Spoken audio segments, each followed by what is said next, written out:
I met a traveler from an antique land who said, "Two vast and trunkless legs of stone stand in the desert. Near them on the sand a half-sunk, a shattered visage lies, whose frown and wrinkled lip and sneer of cold command tell that its sculptor well those passions read, which yet survive stamped on these lifeless things, the hand that mocked them and the heart that fed. And on the pedestal these words appear, My name is Ozymandias, King of Kings. Look on my works, ye mighty, and despair. Nothing beside remains. Round the decay of that colossal wreck, boundless and bare, the lone and level sands stretch far away." Ozymandias, Percy Bysshe Shelley, 1818.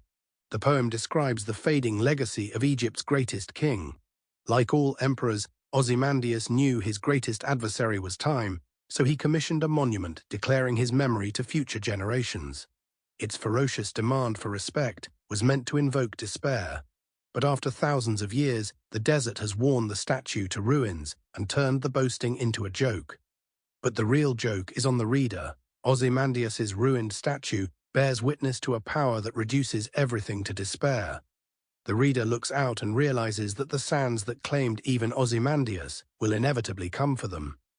Welcome to the world of Ecclesiastes.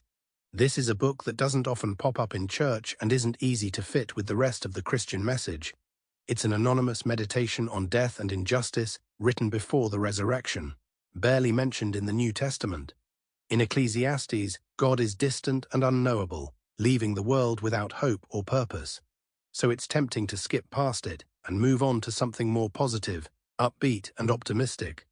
But Ecclesiastes has a way of growing with you, becoming more and more resonant with time. When I started teaching the Bible, I would skip through this book and move on to something more hopeful, like the end of Job, but the longer I stayed with it, the more it had to say. This book is not easy to read or inspiring to preach from, but if we're prepared to meet the author on his own terms, we'll find a surprising amount of wisdom here. Ecclesiastes may be the most underrated book in the Bible. So where does it come from? We traditionally connect this book to Solomon, though the text never references him by name. The author mentions elite wisdom and unlimited resources at his disposal, which sounds like a voice from the king of Israel's golden age. But there are some questions over whether Solomon is the writer of the text or just its voice. The author begins with the phrase, "when I was king," in past tense, which is strange for Solomon because he was king right up until the moment he died. He also calls himself wiser than all who ruled over Israel in Jerusalem before him. But Solomon was only the second king in the city. There are references to money, pleasures, and wisdom. Sample complete. Ready to continue?